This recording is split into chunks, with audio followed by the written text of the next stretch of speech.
So in the last video, we ended with a discussion that Venus shows phases. And as we said, because Venus is between the Earth and Sun, it's called an inferior planet. So it is true that Mercury would also be an inferior planet, and Venus is one as well. We have this view of the solar system right here, where the Sun would be here, Mercury, Venus, Earth, and so on. And so as we're on the Earth here, we're always looking towards the Sun at Venus. That makes it inferior.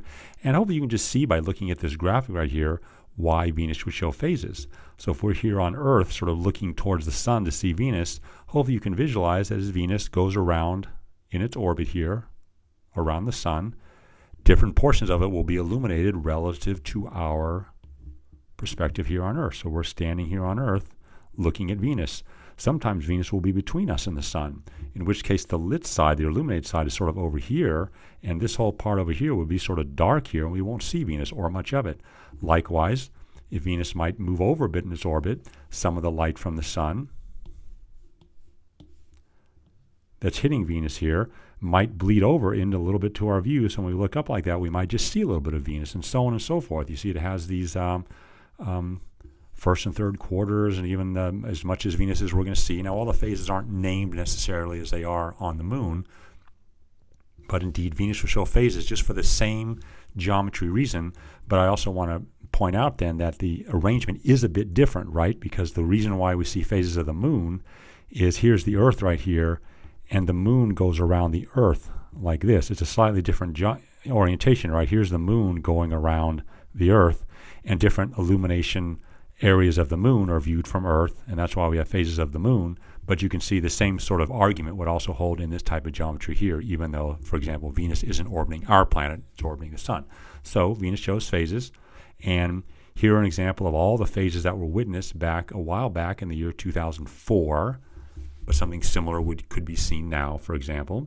And you can see even during that year, the entire planet of Venus was never visible. About the most it was illuminated was about here. It looks like just roughly a little bit over half, something like that.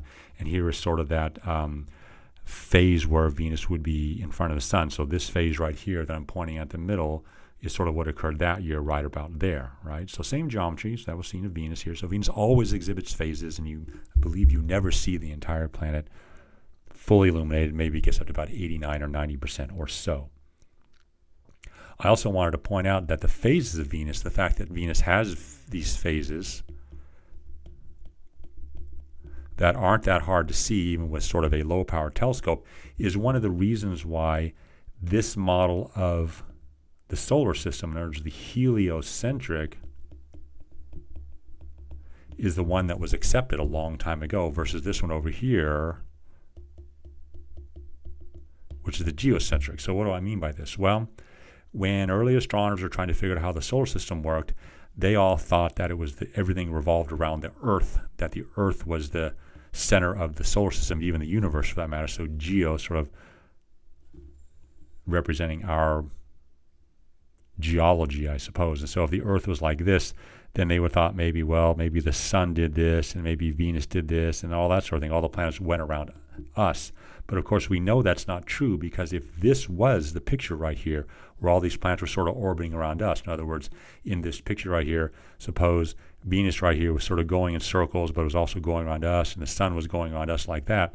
These are the phases of Venus that we would see here, just sort of all these little crescents all the time. We'd only see a crescent of Venus, but we know we see a lot more than that. We see phases that look like this, not all just these thin crescents. We see as much as 89 or 90% of Venus. So what that tells us then is that must be that the Sun is at the center, and we're orbiting the Sun just the way Venus is, something like this, going around like that, and that would give the actual phases we see here. Sometimes sort of a crescent, other times a more full face of Venus is visible over here and here, but not this model over here. So that's sort of how that got debunked way back in the day. So this is the model, not the other one there. So the phases of Venus played a role in determining the structure of the solar system, and as we won't cover, but as you can later on in history, also played a key role in determining the size of the solar system. There's a lot of interesting stories about that we won't cover.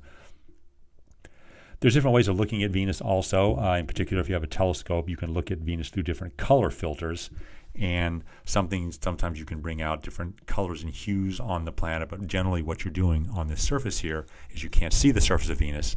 You're always looking at the clouds, and so different colors and things of the clouds like that, but that's all you ever see is that thick cloud deck. Here's an image here that just definitely shows the clouds as well. That's what Venus would look like. And so then what happened is we've landed on Venus in 1975 was the first time. Then the Soviet Union was definitely interested in the doing such a thing. And so on October 1975, Venera 9, Venera sort of has the root and the word Venus in there. So Venera 9 landed on the planet. It was the very first spacecraft to ever return pictures from another planet, very first one to land like that. And so this is the first picture. And I just love looking at pictures like this because they are just pictures of a different planet. And if you look at it, of course, the quality isn't all that great. You can see a bunch of static and things, and maybe the images were all tiled together from right to left or left to right as you went, but you're just seeing different rocks and that sort of thing. And the other thing about Venera then is when it landed, it was just they lost signal within about 2 hours, crushed and melted. Because remember, Venus is very, very hot, approaching something like 900 degrees, hard to keep the electronics and things operating at those types of temperatures, and crushed because of the high pressure of the atmosphere that we discovered when in our reading as we started the last video. So I'll continue all this in the next video.